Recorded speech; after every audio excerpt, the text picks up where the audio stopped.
Senhoras e senhores, é com enorme satisfação recebê-los em mais um episódio do nosso podcast Papo de Commodities. Uma parceria da Archer Education com o Jornal da Orla e patrocínio exclusivo da agência de navegação Williams. A Williams atua desde o século XIX aqui no Brasil, então precisamente desde 1880 nos portos brasileiros. Essa companhia, com uma sólida tradição e reconhecida eficiência no atendimento, mantém um compromisso permanente com a excelência operacional.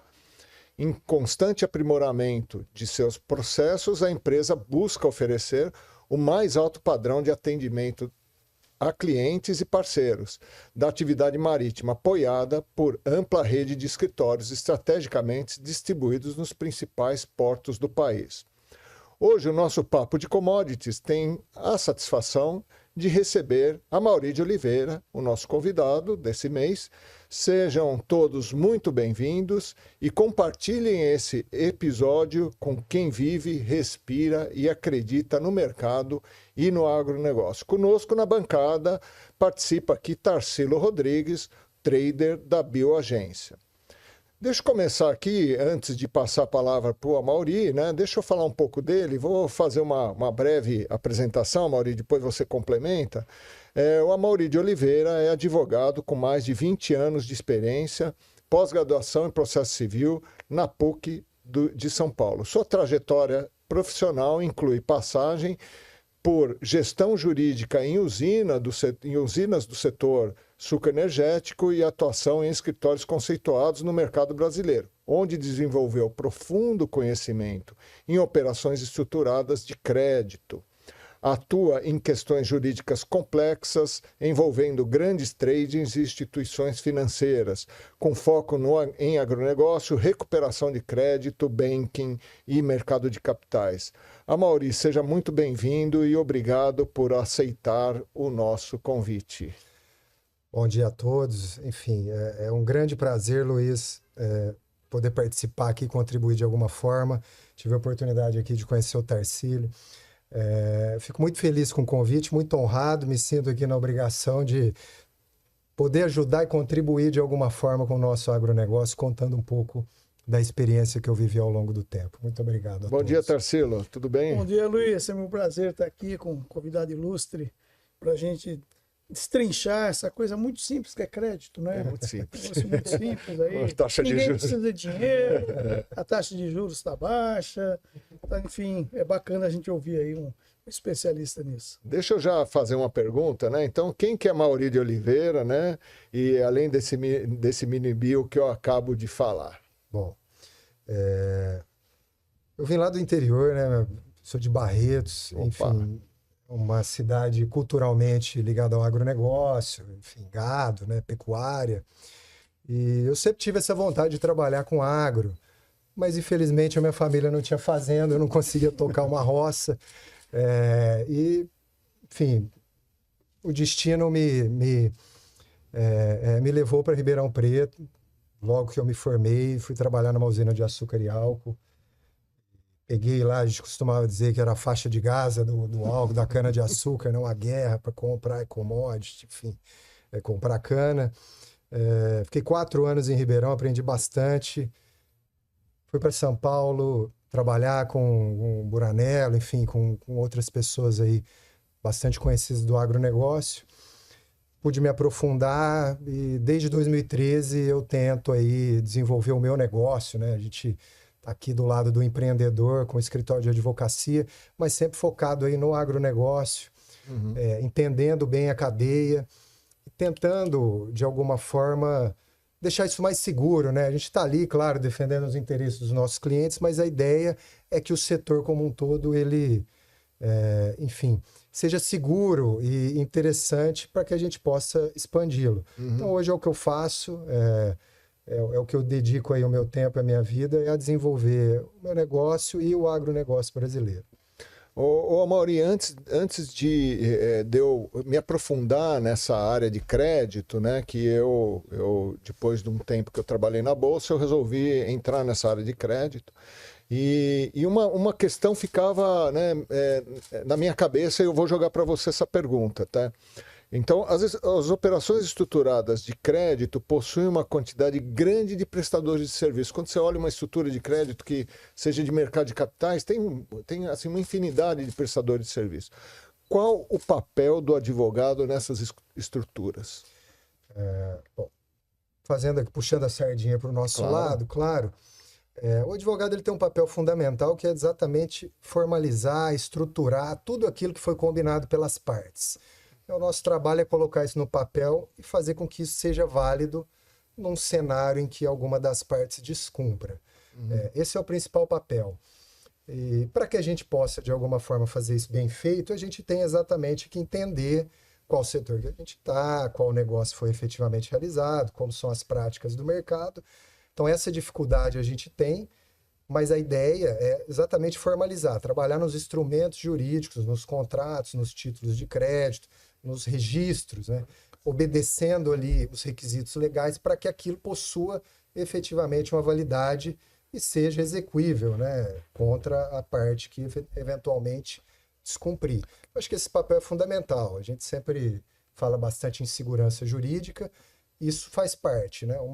Uma operação de crédito bem estruturada e bem formalizada, ela traz a expectativa ali de segurança jurídica. Quer dizer, esse é o papel do advogado. O assessor jurídico tem que conhecer da estrutura de crédito, tem que conhecer a motivação das partes, tem que conhecer de taxa de juros, de matemática financeira, derivativos, gestão de risco. Imagino que um bom advogado tenha que tem esses, né, tem que ter essa estrutura, né, de conhecimento para poder atuar, né, Amaury? Sim. Quanto mais a gente entende aquele negócio específico, né, aquele setor, mais a gente consegue desenvolver cláusulas e estruturas jurídicas que vão atender o interesse que está na mesa. Então, é extremamente importante, eu vejo, que os profissionais que estão envolvidos aí nessas estruturas, eles tenham esse conhecimento. E isso, enfim, a gente não tem, né, faculdade, a gente não tem curso para isso. Hoje a gente começa a ter algumas instituições que estão desenvolvendo estruturas nesse sentido, mas isso vem da prática, né? Isso vem do conhecimento, vem ali do trabalho que é feito dia a dia e de tentar entender exatamente o que o seu cliente, o que a outra parte quer, como a gente pode colocar isso no papel para que isso fique claro, né? Tanto para as partes, mas também para o juiz. Uma coisa que a gente comentou na vinda. O meu interlocutor, né, quando eu faço um trabalho, um contrato, ele, claro, é a parte que está ali atuando, né, ela tem que se sentir que o interesse dela foi colocado no documento, mas, em última instância, o interlocutor é o judiciário. A gente escreve isso para o juiz, para um desembargador, porque num cenário de estresse, de conflito naquele contrato, quem vai decidir é um juiz, é um desembargador. Então, a gente tem que escrever o documento para o judiciário. Então, ainda que você saiba, sim, você tem que escrever de uma maneira didática para explicar para o juiz o que é um bill of lading, o que é um pré-pagamento. E atender as partes. E atender as partes. Esse realmente é a dificuldade que nós temos. Mas o direito é muito amplo, ele permite. A gente tem uma série de institutos que, quando bem aplicados, a gente coloca isso no documento e as partes saem muito satisfeitas e a gente consegue trazer exatamente essa segurança para explicar para o judiciário. Boa. Tarsilo? Não, isso é bastante interessante. Quer dizer, o contrato bom é aquele que você tem ele ali guardado na gaveta e fala assim, melhor você não mexer nisso aí que tá bem amarrado isso aí. Né?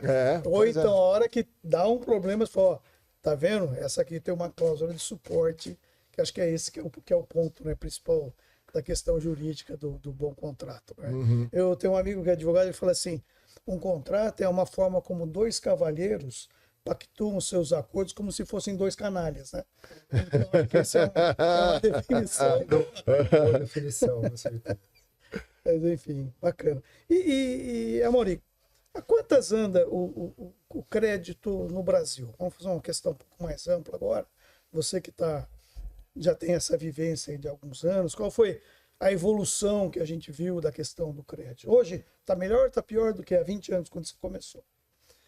Olha, eu entendo que hoje está melhor, né? A gente teve um aumento significativo do agronegócio no cenário nacional e para que ele pudesse, de alguma forma, se desenvolver, né? Tem essa necessidade do crédito, é uma atividade de capital intensivo e as modalidades de crédito, os instrumentos de crédito, eles foram, ao longo do tempo, evoluindo. A gente sempre teve, né? Eu olho lá atrás, o governo, né? Enfim, o crédito direcionado muito presente no financiamento dessas atividades. E a gente vem aí desde, posso citar uma lei de 2004 que introduziu o CDCA, o CRA, enfim, esses títulos novos do agronegócio, a gente fala novos. Novos, mas não são tão novos. De 2004. Que a gente pôde, de alguma forma, evoluir em termos de estruturas financeiras e jurídicas para fomentar efetivamente o financiamento. Isso vem num momento em que a gente nota, né, uma diminuição do poder do Estado em financiar o agronegócio e a necessidade da participação do capital privado para que a gente possa manter essa expansão, enfim, ou essa necessidade de crédito que o agronegócio tem. O direito ele acompanha, né? O direito ele vem, né, a gente pega historicamente, ele vem atrás do comercial. Então, sempre a situação ali efetiva, ela gera um problema, ela gera uma demanda, ela gera uma necessidade, e vem aí o judiciário, não é nem o judiciário, né? Vem o legislativo, vem o direito corrigindo, regulando, e propiciando que isso se desenvolva do caminho que se entende necessário, né? A gente baliza isso. E o que a gente vê ao longo desses últimos 20 anos é um desenvolvimento, do meu ponto de vista, muito acelerado dos instrumentos jurídicos que a gente tem para financiar o agronegócio, de forma que a gente possa, né, eu te comentou aqui um pouco antes, para que a gente dê oportunidade, dê segurança, para que a gente traga novos investidores, né? A gente quer um investidor pessoa física, a gente quer aquela empresa que tem um fundo de caixa ali, enfim, que ela faz um investimento, por exemplo, num tesouro direto, que ela consiga, de alguma forma, colocar uma parte desse investimento ali destinado ao agronegócio, que ela tenha essa segurança, que ela consiga receber isso com uma remuneração interessante, e que para os produtores, enfim, para as agroindústrias, a gente tem um fluxo recorrente de financiamento do mercado financeiro, do mercado de valores imobiliários, para que a gente aumente efetivamente essa esteira, né, de recebimento de recursos. Então, eu vejo que nossos títulos de créditos evoluíram muito nesse sentido, nossas estruturas jurídicas. Tem muito para melhorar, tem muito problema para resolver. A gente está vendo aí, nós vamos falar um pouco mais. Mas esse movimento de diminuição do Estado financiando e o aumento do financiamento privado, ele é um caminho sem volta. A gente vai ter uma série de percalços ao longo dele, mas ele vai ser resolvido e ele está fluindo muito bem, até onde a gente entende, sob a ótica jurídica de instrumentos. O que você está falando aqui para você trazer o capital privado, né, o capital para sair da equalização da taxa de juros ou do crédito bancário direcionado, né, você tem que trazer o capital privado. Para trazer o capital privado, a gente tem... Então, assim, a base foi construída lá desde a CPR em 94, depois, 10 anos depois, os outros títulos, né? CRA, CDCA, CDAWA e LCA, né? E esses títulos privados, então, foi construída a base, essa base jurídica foi que a gente viveu, né, Tarsilo, ela foi se aprimorando e para o último ponto, obviamente que sempre vai se aprimorar, mas o último ponto é trazer o bolso do investidor que hoje coloca dinheiro no Tesouro Direto, e não estou falando que não deva, só estou assim, dando mais alternativas para o Tesouro Direto, você está falando que precisa ter uma segurança jurídica mais adequada ou não? Já tem uma segurança jurídica? Qual que é a sua opinião? Da ótica, nós, advogados, né, enfim, que estruturamos as operações, A lei está ali, a lei ela é muito clara, a gente tem a segurança jurídica na legislação, né? Eu não entendo que a gente precisa de alterações estruturais na legislação que a gente tem hoje. Você elencou aí os títulos de crédito, são esses. A gente eventualmente tem um ajuste legislativo, alguma questão, mas a base realmente jurídica ela é robusta. O que nós temos é um problema estrutural de Brasil de aplicação dessa lei, dessas normas pelo Poder Judiciário. Então, esse é um ponto que eu acho um pouco frágil e que a gente precisa trabalhar um pouco mais. Nós desenvolvemos estruturas, a gente traz aí todos os players do mercado, a gente traz os bancos, enfim, a gente desenvolve ali uma série de instrumentos jurídicos e financeiros, mas quando isso chega ali no judiciário, a gente efetivamente enfrenta algumas, como é que eu posso dizer, resistências, né, por parte dos juízes de primeiro grau, às vezes alguns tribunais, né? Eu costumo dizer que uma legislação a gente demora aproximadamente uns 10 anos para que ela seja madura. Então, se a gente ficar fazendo muita alteração legislativa, a gente nunca vai ter um amadurecimento da lei. O que a gente precisa, na verdade, é trabalhar mais esse conceito de direito econômico, financeiro, mostrando aí para os juízes, né, para os tribunais. Acho que a gente já tem trabalhado bastante nesse sentido, mas que a gente possa ter segurança. Então, o investidor, né, em última linha aqui, análise, o investidor, ele pôs ali, financiou um CRA, ele quer receber. O cara pediu uma RJ, o cara sofreu ali um problema de preço, não fez um RED adequado, não conseguiu pagar aquela dívida, ele tem que receber esse valor. Então, é isso que a gente bate aqui bastante, fala bastante. Essa é a famosa segurança jurídica, né? Ou Risco Brasil. Exatamente, que a gente escreve, a gente tem leis, a gente desenha isso de uma forma muito segura, mas no momento da aplicação ali na ponta, a gente tem ali uma resistência muito grande. E eu falo isso porque essa é a minha rotina, né? A gente, além de estruturar, a gente tem uma atuação bem forte na recuperação de crédito, exatamente quando essas operações elas estão estrelas, não deram certo, né? Enfim, a dor, né? Eu costumo dizer, tem um amor. Quando a gente desenha a operação, vai dar o dinheiro e tal, todo mundo ali. E tem a dor, quando não paga, a gente tem que ir para o estresse ali, a força executiva do Poder Judiciário. E a gente sofre muito com isso. Não é um problema do agronegócio, isso é um problema estrutural do Brasil, para qualquer credor, para qualquer setor. Mas quanto mais isso for, de alguma forma, enfrentado, atacado e mitigado, esse risco, a gente tem mais poder aqui de trazer outros investidores para o negócio, para que esse fluxo seja contínuo. Muito bom. Uri, pegando um gancho que você falou, uma coisa que me veio na cabeça, né? Então, o crédito, bom, o setor agro é intensivo em capital, mas se você fizer um paralelo com o imobiliário, né?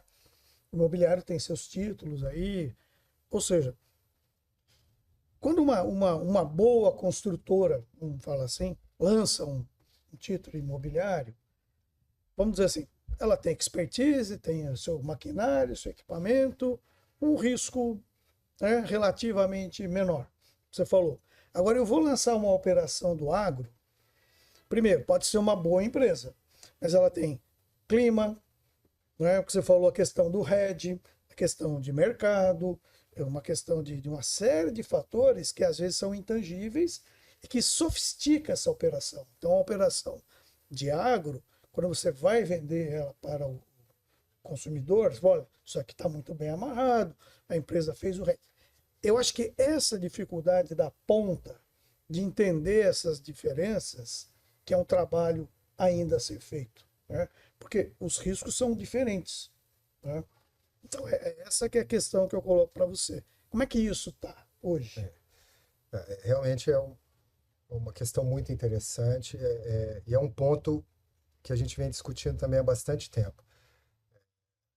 Eu chamo isso de engenharia financeira, que, na verdade, o produtor rural, as grandes empresas do agro, os componentes ali, as variáveis, eles são muito mais diversos do que qualquer outro setor. Sim, e difícil, sem dúvida. Preço de insumo, o preço do produto, que é uma bolsa estrangeira que fixa em dólar, né? O cara vende aqui em reais. Taxa de câmbio. Exatamente. Então, você tem ali o risco. Risco de câmbio, o produto de performance, né? De performance. Risco do diesel. O risco do diesel, do combustível, do insumo. Do enxofre. Falamos ali do enxofre. Estamos vivendo, né? Exatamente. Então, em razão dessas séries aí de variáveis, esse risco de crédito no agronegócio ele realmente é muito grande. E o que eu noto é que quanto mais o nosso agro se desenvolve, ou o agro do mundo, né? Enfim, a gente tudo muito interrelacionado, a gente nota talvez uma ausência de profissionalização do lado de cá, que é exatamente para fazer essas contas. E aí não é só daquele pequeno produtor, daquele médio produtor. A gente tem empresas robustas, enfim, de capital aberto, com inúmeros recursos para também desenvolverem essa engenharia financeira, esses cálculos, essas previsões, que muitas vezes elas tropeçam e também não conseguem manter aí, vamos dizer, aquela operação de crédito por muito tempo. Em algum momento elas têm aí um solavanco, sofrem aí uma dor de barriga, vamos colocar assim. Então esse é um problema que ele está no agro, desde a grande empresa, da grande estruturada, para revenda, para o médio produtor, para o grande produtor e para o pequeno produtor. O que eu entendo é que a gente tem em algum momento que ter uma profissionalização maior do que a gente tem hoje. Exatamente para que os pequenos, os médios e os grandes ali possam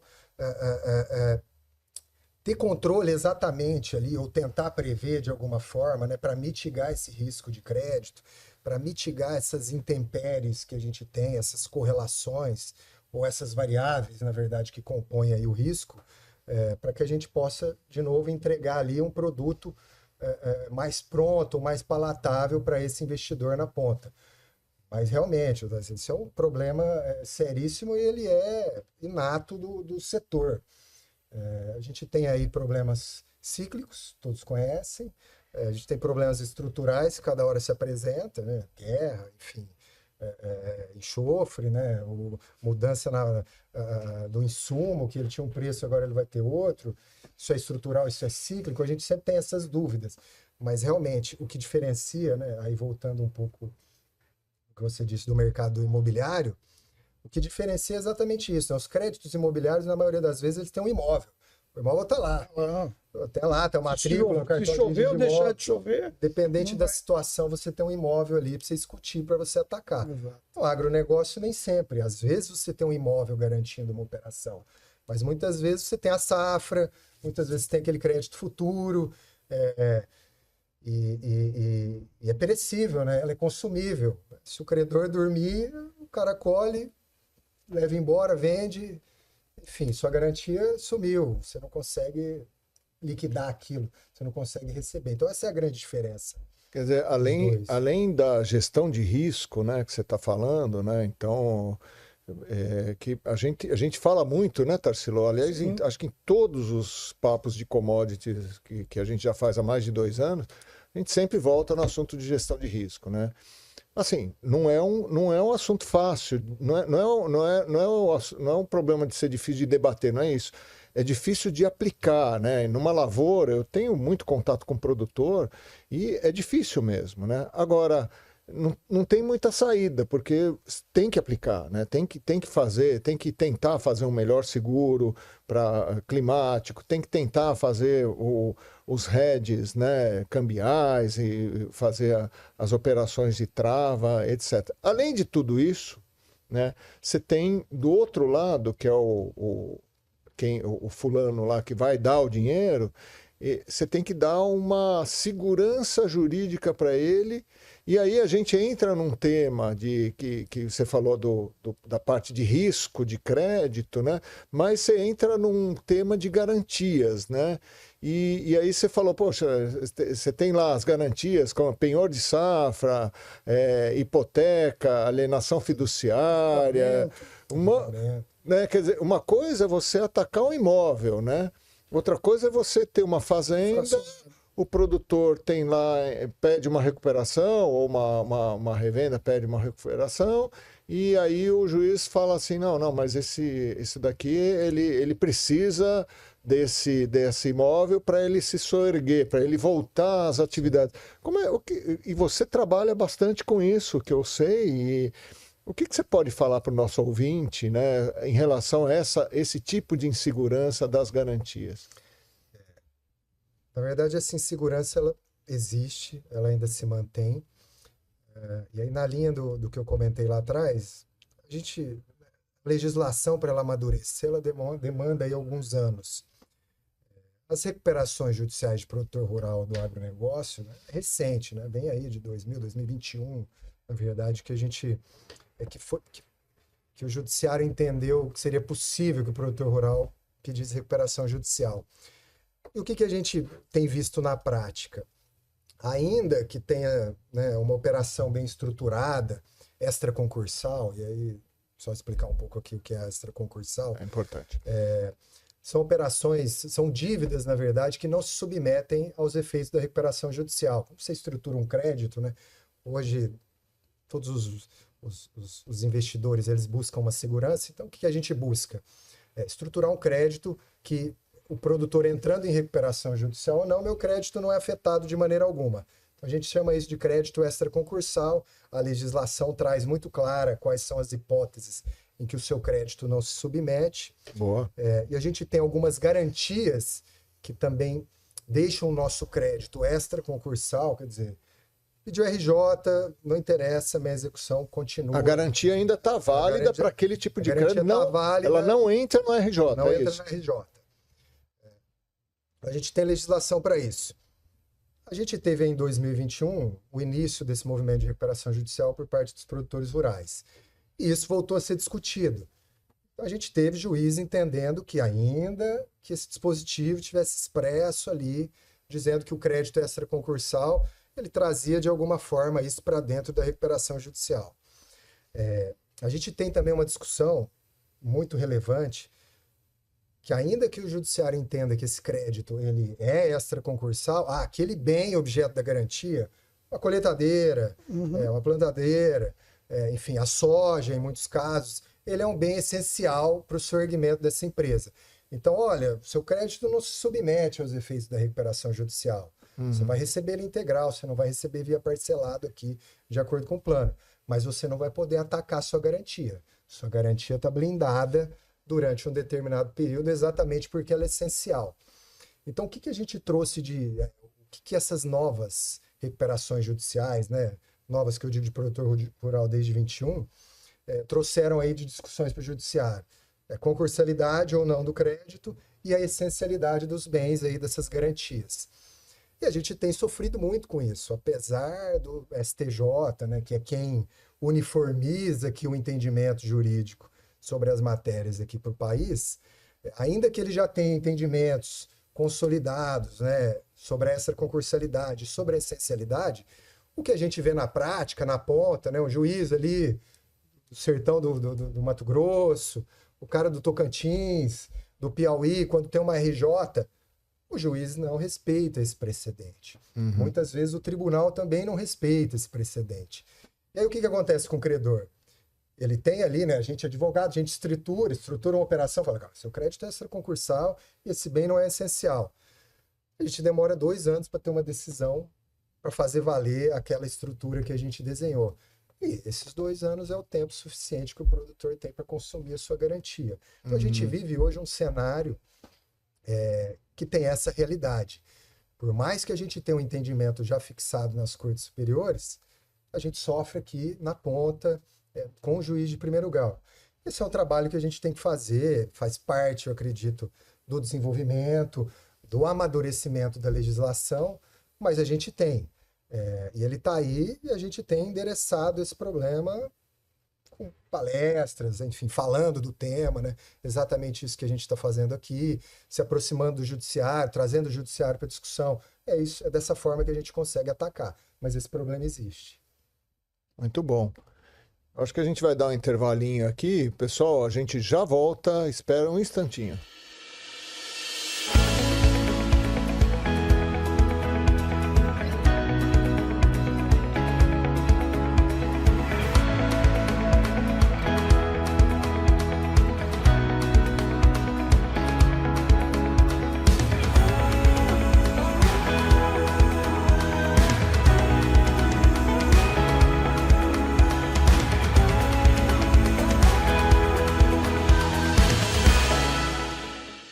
Marcelo, quer fazer a pergunta?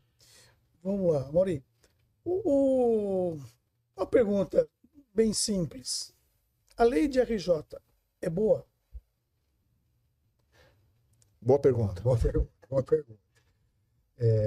Sim, eu entendo que é uma lei boa, uma legislação boa. A ideia da lei de recuperação judicial é muito válida, ela é aplicada em vários outros países do mundo, né? Dificuldade, todo setor, toda empresa passa em determinado momento. E a lei de recuperação judicial, ela está aí exatamente para isso. É para sanar aquela dificuldade momentânea que determinada empresa vem passando. Uma coisa que eu acho que ela não foi bem aplicada desde quando a gente mudou lá de concordata para a recuperação judicial, é que a lei não fala que esse soerguimento, né, que a gente tem que a qualquer custo soerguer aquele produtor rural, aquela empresa em dificuldade. Muito pelo contrário. Soerguer, socorrer e trazer, exatamente, para voltar para o jogo. Ela tem que ser utilizada quando aquele negócio preenche determinados requisitos e é muito claro, é demonstrável de forma muito clara que aquela empresa, a partir do momento que a gente atacar esse problema específico, que ela tem condições de continuar e que ela vai dar lucro, né? Importante dizer isso, a finalidade da empresa é lucro, não tem outra finalidade, né? O Instituto do Direito Empresarial é isso, a gente cria empresa para dar lucro. Então, a atividade empresarial ela tem essa finalidade. A legislação da recuperação judicial, ela permite que no momento de dificuldade ela supere essa dificuldade e continue gerando ali empregos, desenvolvendo sua atividade empresarial e gerando lucro. O que eu vejo que nunca foi aplicado, ou é aplicado de maneira muito modesta, é a quebra, né? É a declaração de falência. Pela própria ideia da legislação, as empresas que não têm esse potencial de se soerguer e continuar trabalhando, elas devem ser quebradas, entendeu? Ela merece a taxatividade ali da quebra. Isso é positivo para o mercado. Se você não tem condição, se a sua atividade não é boa, você tem que estar fora, o mercado te expulsa. E o que eu vejo é que esse viés da lei, que ele é mais duro, claro, né? Ele é mais traumático, ele é muito pouco aplicado. Mas, né, e aí, de novo, é o meu entendimento. Se isso efetivamente acontecesse, a gente adquiriria, né, a gente teria a possibilidade de adquirir de forma muito mais rápida a maturidade que os mercados necessitam. Então, quem é bom continua, quem é ruim, ele é expelido. Faz parte, é assim, né? É isso aí. Não, era essa a minha Agora, dúvida. Quer dizer, na RJ, porque antes de 2021 foi a possibilidade de entrar produtor pessoa física, né? E agora vai ter uma alteração? Está sendo prevista algum tipo de alteração nessa legislação ou você não tem conhecimento? Olha, a gente tem várias discussões aí acerca de alteração das legislações, né?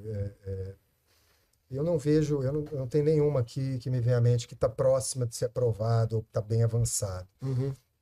Mas, de novo, né, na minha opinião, e aí eu não digo isso sozinho, tem também vários outros advogados, né, enfim, juristas, nós não temos um problema de legislação. Né, as normas estão ali. A gente tem um problema de aplicação ou de tentativa de desvio de finalidade dessa legislação por parte de quem quer usá-la aí de maneira indevida. Então, o problema do setor hoje que está atingindo muito fortemente o agro, mas ele é um problema estrutural do país, né, que é o desvio de finalidade aí das leis e de por que elas foram criadas. A gente...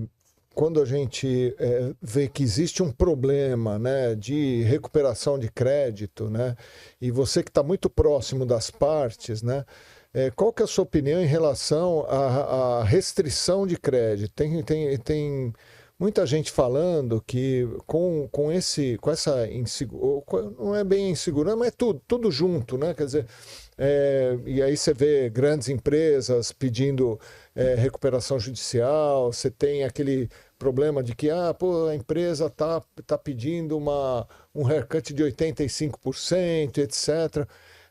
Como que os credores eles olham para um próximo ciclo, né? A gente está está aqui próximo, né? Estamos saindo aqui, se for falar de grãos, a gente está saindo, a safrinha de milho está começando a ser colhida, logo vem o plantio da soja, né? E o milho e soja são duas commodities muito importantes para o país. Quer dizer, como que você está vendo o ânimo dos credores para esse próximo ciclo em relação a volume de crédito, Mauri? A minha posição, eu não participo intrinsecamente ali da decisão dos players, mas eu, né, acompanho ali o desdobramento, que é exatamente na estrutura de novas operações. E o que eu vejo é uma retração, que a gente vai experimentar uma retração muito grande no volume de crédito disponível para as instituições financeiras, para o mercado de capitais também, enfim, pelas tradings. Todos eles estão muito mais seletivos no momento da concessão do crédito. E não só pela crise em si, mas existe ali um volume financeiro destinado para determinada operação. E quando você tem uma série de inadimplementos, esse volume financeiro que ele deveria ser reposto, ele não foi. Então você já tem essa limitação. Mesmo porque o banco tem que alongar, né? À medida que aumenta a inadimplência, ele tem que aumentar a provisão, né? Então, ele aumenta a provisão, diminui o dinheiro, né? Ele aumenta a provisão, diminui o dinheiro, ele contava com aquele dinheiro que ele ia receber de um financiamento lá de trás para fazer esse dinheiro rodar, aplicar lá na frente. Ele não faz isso. As operações estão sendo alongadas, né? Eu vejo... que é mais o lado que eu atuo aqui, que é o lado do financiador, o lado do credor, sempre tem uma boa vontade muito grande de fazer um acordo, de alongar esse passivo. Claro, todo mundo quer garantia, né? A gente quer garantia real, enfim, a gente quer segurança, mas existe aí uma vontade, uma boa vontade de alongar. Só que a partir do momento que ele alonga, para ele é como se fosse uma operação nova de crédito. Então ele está ali, na verdade, refinanciando um produtor que não vai ver dinheiro novo, mas para o banco não deixa de ser uma operação também, para trade, enfim, para qualquer credor que está refinanciando. Então, uma boa parte desse recurso ela vai para pedalar, né? A gente costuma usar esse termo, para jogar essa dívida lá para frente, para fazer um alongamento aí para esse devedor, e ele deixa de ir para alguém que efetivamente usaria para comprar, para fazer um investimento, para rotacionar essa atividade agropecuária. Mas nessa operação ainda tem garantia. O banco vai pedir mais garantias, né? Eu imagino, né, que tem muita gente que já está tomada nas garantias, né? E aí? No segundo andar já. Né? Já está no segundo andar, né? E aí? Né? Quer dizer... Essa é a grande dificuldade, exatamente, das renegociações. É exatamente a gente garantir o pagamento, enfim. Com novo penhor, nova hipoteca, né, ou alienação fiduciária, que é o que a gente tem usado bastante, até pela natureza extraconcursal. Então, essa é uma grande dificuldade. A gente tem visto muito aqui os credores pedindo cessão de crédito, né? É um problema também do mercado. O que é a cessão de crédito para o nosso ouvinte? Vamos lá, o produtor ele se financia para, enfim, plantar uma soja. Quando ele colher essa soja, ele vai vender para um determinado player ali, para uma trade.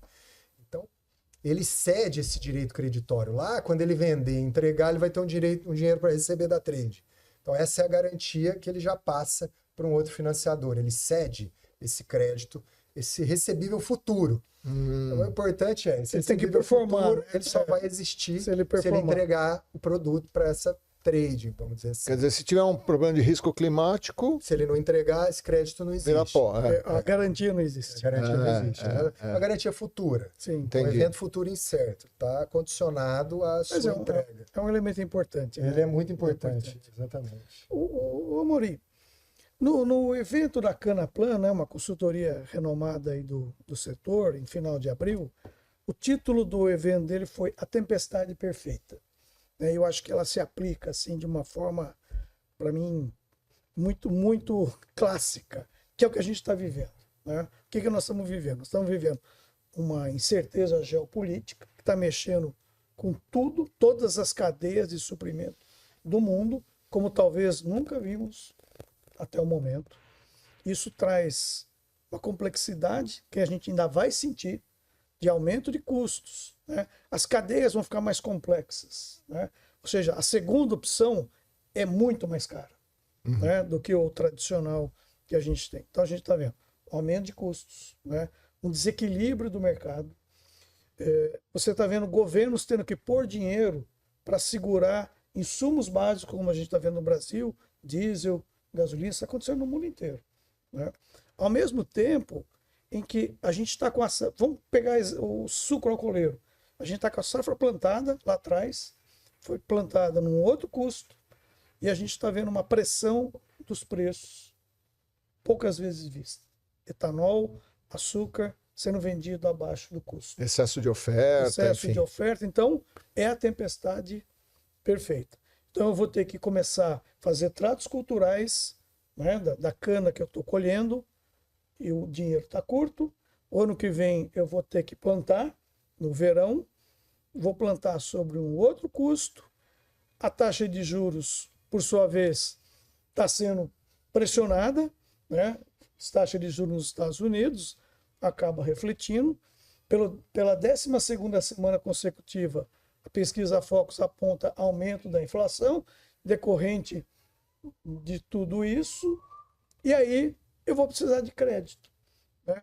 Aí a ginástica do escritório de advocacia, ela tem que ser mais do que redobrada, porque você vai ter que construir uma engenharia financeira para encaixar nesse cenário, que é extremamente desafiador. Como é que você está olhando isso? Qual a nossa saída? E como que o escritório atua numa situação dessa, né? Dentro dos contratos, né? Como proteger o doador de recursos. Sim. Porque o produtor, ele está demandando, ele está com a boca aberta. Né? Ele precisa do recurso para ultrapassar todas essas adversidades. O que nós temos visto aí na prática? Uma necessidade de garantias mais robustas. E aí, quando a gente diz garantia robusta, a gente está falando de imóvel. Hoje, a alienação fiduciária do imóvel rural seria padrão ouro aí de qualquer operação para ela ter mais segurança. Mas não só essa primeira garantia. O que a gente vê nas operações estruturadas, o que os o que os financiadores estão pedindo é uma série de garantias aqui que eu posso não ter, né? Que você pode não ter, exatamente. Imóvel, a produção, a cessão de direito lá quando você vende a produção. Se você tiver ali um beneficiamento, uma industrialização no meio, você tem aqui um mercantil, penhor, né? Produto, para você acompanhar exatamente a cadeia, assim que você consegue ter mais segurança. Esse é o cenário ideal. A gente não trabalha com o cenário ideal. De novo, o que vem para a gente, a partir do momento que o meu cliente ele entendeu por bem tomar determinado risco e as garantias que foram negociadas... O seu cliente credor. A gente vai estruturar da melhor forma para que essa operação esteja segura de acordo com o risco que ele tomou. Mas o que a gente vê é exatamente uma dificuldade hoje dos tomadores de recursos ofertarem as garantias que o mercado está pedindo. E aí, quanto menos garantia ele tem, mais caro fica o crédito. E aí chega naquele momento que tem que aquela conta, se faz sentido ou não, tomar um determinado crédito num valor muito alto. Enfim, é uma situação muito complexa. Porque a resposta, que seria preço, ela está lá no futuro. Ela está agora.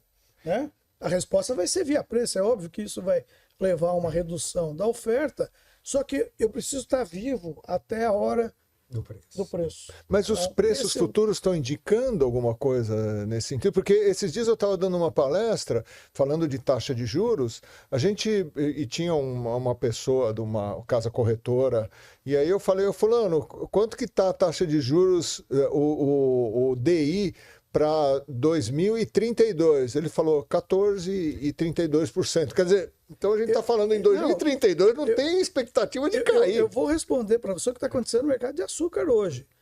O mercado paga o carrego, porém abaixo do custo. Você entendeu? O que é pago o carrego abaixo do custo para o nosso ouvinte entender? Hoje eu estou vendendo num preço X. Então, como a sua pergunta, mercado futuro, ele paga o custo de levar aquela mercadoria até lá. Boa. Porém, aquela mercadoria lá no futuro, ela está abaixo do custo. Pois é. Esse é o problema. Assim como hoje, então, eu só estou transladando no tempo o meu problema. Ainda não mostrou essa recuperação de preço que você me perguntou, especificamente no mercado de açúcar, que nós temos um mercado futuro bastante consistente. Então, esse é um problema. Ainda não mostrou. É óbvio que uma hora ele vai mostrar. Uma hora vai mostrar. Exato. Quer dizer, até você falou, né, Tarsilo? Eu concordo, tempestade perfeita, mas olha, eu ouvi de um grande, né, analista de agro, né?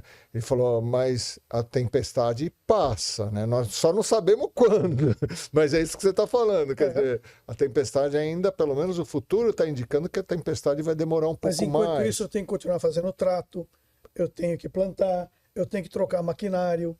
Porque cana é diferente de grãos, né? Porque o grão, embora o produtor não tome essa decisão, e tem vários motivos pelo fato dele não tomar a decisão, mas assim, o grão, você pode parar ou diminuir a área. A cana tá lá, né? A cana demora 7 anos, né? Um ciclo de 5 a 7 anos. 5 a 7 anos, é como café, né?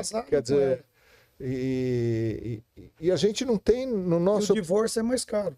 Muito mais caro, quer dizer, e a gente não tem um plano plurianual, embora a Constituição de 88 defina que tenha que ter, mas a gente não segue um plano plurianual no agro, né, de 4 ou 5 anos, quer dizer, então a gente tem um probleminha aí, né, Amaury? Exatamente, é a tempestade perfeita. Todo mundo que é do agro sabe que as coisas são cíclicas, né? A gente tem oscilação de preço, o produtor quebra, volta 2, 3 anos depois. Mas realmente esse alinhamento de astros aqui, de dificuldades, eu me lembro de ter visto nos últimos 20 anos. É um alinhamento de astros em direção a um buraco negro. Não, eu ia te perguntar isso, né? Na sua experiência, né? Você já viu alguma coisa parecida? Dessa magnitude, não. Eu tenho 20 anos, nosso agro é muito mais antigo, mas nos últimos 20 anos eu não vi nada desse tamanho, assim, com esse cenário. É questão de preço, questão de custo, saída do dinheiro público para entrada do dinheiro privado, guerra, enfim, está muito mais complexo, está tudo muito nublado para se navegar. É verdade. E quanto mais incerto, mais necessário é aquela técnica de engenharia financeira que às vezes os players não estão preparados, né? E até os que estão sofrendo. Mas é muito difícil, né, Luiz? Se você pegar hoje uma operação, incluir todos os custos que são inerentes, que foi o começo da nossa conversa, a operação vai chegar perto de 20% ao ano. Pois é. Como é que você toca... Na melhor das hipóteses, né? Eu já vi coisa pior. É por isso que eu estou falando. Como é que você toca um negócio que você tem que pagar 20% ao ano? Não tem. Então, a gente vai ter um sofrimento aí, acho que bastante acentuado. E vamos ser uma seleção. E aí a gente entra naquele ponto, né? Alguns vão para a RJ... E algum negócio certamente não vai ter mais solução. Não vai ter solução. Não vai se sustentar. Não vai sustentar. Infelizmente. Eles não vão conseguir tomar crédito novo, né? A gente tem visto isso. Pela restrição de crédito, ele vai ser expulso do mercado porque ele não vai conseguir se financiar. E a gente, pelo menos no mercado de grãos, que é um pouco diferente da cana, a gente tem uma parcela muito grande dos produtores que são arrendatários. Mas o cara não tem propriedade própria. Ele não tem o que dar. Isso já vai recuar, né? Esse vai recuar. Enfim, esse é o que está numa situação muito mais difícil do que os demais. É aquele que não tem imóvel. Esse os bancos vão fechar, as trades vão fechar, enfim. Agora, abordando ainda o crédito privado, a gente escreveu um artigo junto sobre o crédito, sobre a emissão de CPR da Klabin e da Suzano, né? Sim. E publicamos aí no Agrofeed. O que você pode me falar? Porque na época era uma emissão direta de CPR, né? Obviamente com 2 empresas gigantescas e com capital aberto, e, enfim. Mas a gente discutiu muito naquela época de isso começar a ser uma alternativa para o próprio produtor, né? Ele emitir a CPR direta para o credor, né? E você tem visto esse tipo de operação e assim, o que o credor olharia para um produtor diferente do que ele olharia num CRA, por exemplo, é que CRA é para produtores maiores, né? E no caso de CPR seria para produtores menores. Qual que seriam as vantagens e desvantagens? O que o produtor deveria focar para ele poder emitir ou ter a possibilidade de abrir esse mercado de emissão de CPR direta para o credor? Tá. Bom, primeiro é que essa CPF direta, né, enfim, ou CPR, é mais aí um instrumento à disposição do produtor rural, do agronegócio, mais uma forma de financiar que a regulação trouxe para a gente, né? Eu vejo isso de forma muito positiva. Mas, de novo, a gente, né, do meu lado aqui, eu acho que ainda tem uma dificuldade muito grande do produtor dele desenvolver esse produto de uma forma que seja bem recebida pelo investidor na ponta final ali. E aí, quando eu estou dizendo esse investidor, é o investidor pessoa física, é aquele institucional que não é tão especializado, né? A gente tem...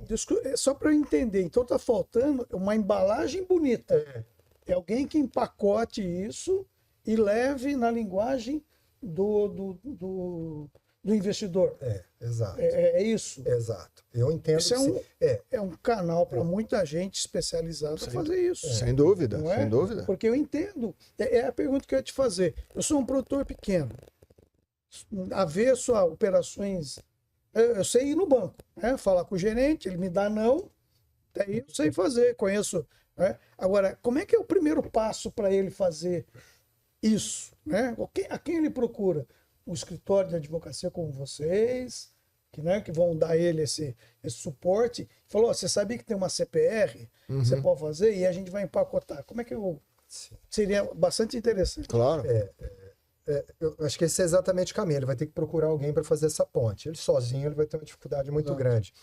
É a ligação do campo com a Faria Lima, que a gente que tanto fala, né? Ligação direta, né? Ligação direta. Você vai ter que ter um escritório especializado na parte de tomador de crédito, uma securitizadora ou umas casas mais especializadas que fazem esse tipo de trabalho. Mas você precisa ligar esse produtor com o investidor aqui. E tem gente que faz esse trabalho no meio do caminho, que vai envelopar, que vai empacotar, que vai embelezar. Quando a gente diz embelezar aqui também é de uma maneira positiva. Sim. Porque você vai olhar a operação desse produtor, cara, você precisa melhorar aqui a gente tem que ter um balanço, sua escrituração, seu contador vai ter que trabalhar diferente. A gente vai trabalhar esse produtor para que ele fique apresentável aí para o mercado. Tem muita gente fazendo isso, Esse é um caminho que eu acho que ele vai ter que ser mais desenvolvido, né? Ele é muito grande, tem um mar ainda para nadar para fazer isso, mas realmente esse é o caminho. É ter alguém que ajude esse produtor e que esse produtor também, de alguma forma, ele tem que ter essa vontade, né? E tá disposto a fazer isso. Porque os veículos, eles estão aí, eles estão dados, a gente tem instrumentos. Não é por falta de instrumento ou caminho que não vem o financiamento. É engraçado que a gente sempre volta, né, na organização, na gestão financeira e gestão de risco e organização administrativa do produtor ou do tomador, né? Quer dizer, aí eu estou falando produtor, mas pode ser uma revenda, pode ser um cerealista, enfim, até um armazenador, né? Eu acho que a gente sempre volta nesse ponto, né? E que é uma coisa que a gente vem discutindo, né? De novo, já falei isso, mas a gente vem discutindo há muitos anos, né? Sim. Fala, você vai perguntar alguma coisa? Eu tenho uma visão, me corrija. Eu imagino que a taxa de juros alta, ela desfavorece esse tipo de operação. Sem dúvida. Perfeito? Sem dúvida. Então, por quê? Vou numa renda fixa, né? Tranquilo. Qualquer coisa no tesouro de CDB, né? Por que eu vou tomar o risco de um negócio que eu não entendo, que tem uma série de riscos, se chove, se faz sol. Então, um retorno pequeno. Então, um retorno, né? Até tem um retorno, mas eu acho que a taxa de juros realmente, onde está, ela atrapalha sobre todos os aspectos.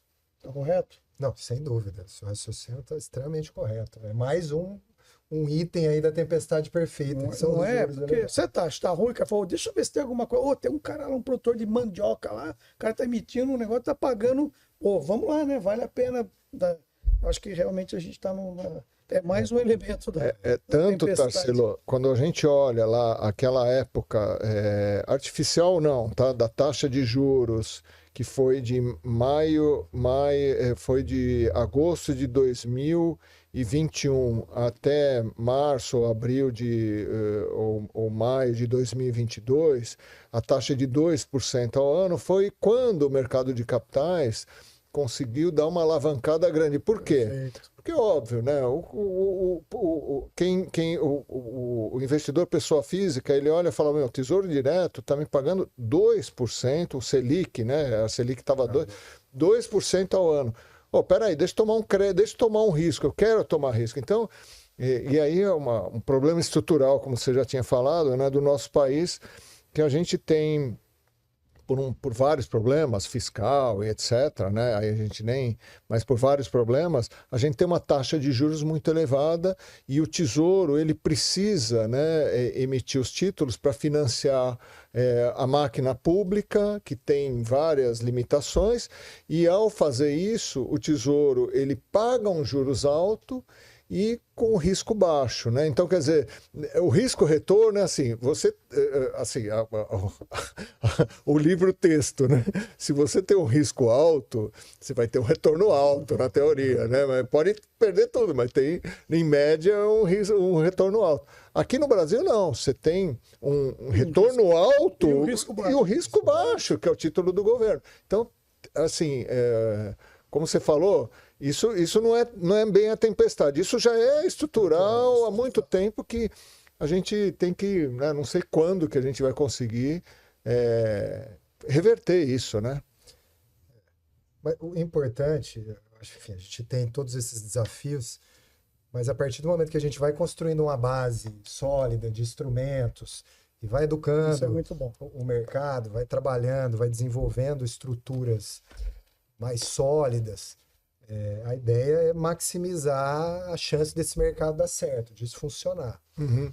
E uma hora esse juro volta, não que não volte como a 2, mas, enfim, a gente tem aí uma expectativa, né? Acho que a gente está aqui falando de agronegócio, a gente tem que ter... Sem dúvida. Acreditar que as coisas vão melhorar em algum momento. É que o plantio não espera, né? Não espera, o plantio né? tem janela. Então, esse que é o ponto, né? Eu acredito que a taxa de juros vai convergir uma hora, mas enquanto isso eu tenho que continuar plantando, comprando equipamentos, semente, e é cruel, né? É cruel. E vai parar? Não vai parar, né? Não consegue parar. Tem que trabalhar até melhorar. Pois é, mas é muito A verdade cruel. é essa. É doído, mas é a vida do produtor, é a vida do agro. Nossa, é sofrer mesmo. A gente sofre, mas as coisas funcionam. Legal. Amaury, obrigado. Obrigado, Tarsilo. Foi muito bom esse papo de commodities. Eu queria que o Amaury desse a última palavra. A gente vai colocar os contatos do Amaury e do escritório dele aqui embaixo nos créditos. Então, Amaury, por favor, dê a última palavra aqui. Eu sou muito grato aí pelo convite. Realmente foi uma manhã muito proveitosa. Queria agradecer, Luiz, mais uma vez pelo convite. Tarsilo, pelo papo aqui, pelos insights. Espero que vocês tenham gostado. Muito obrigado. Obrigado aí para os nossos ouvintes pela audiência. Um abraço.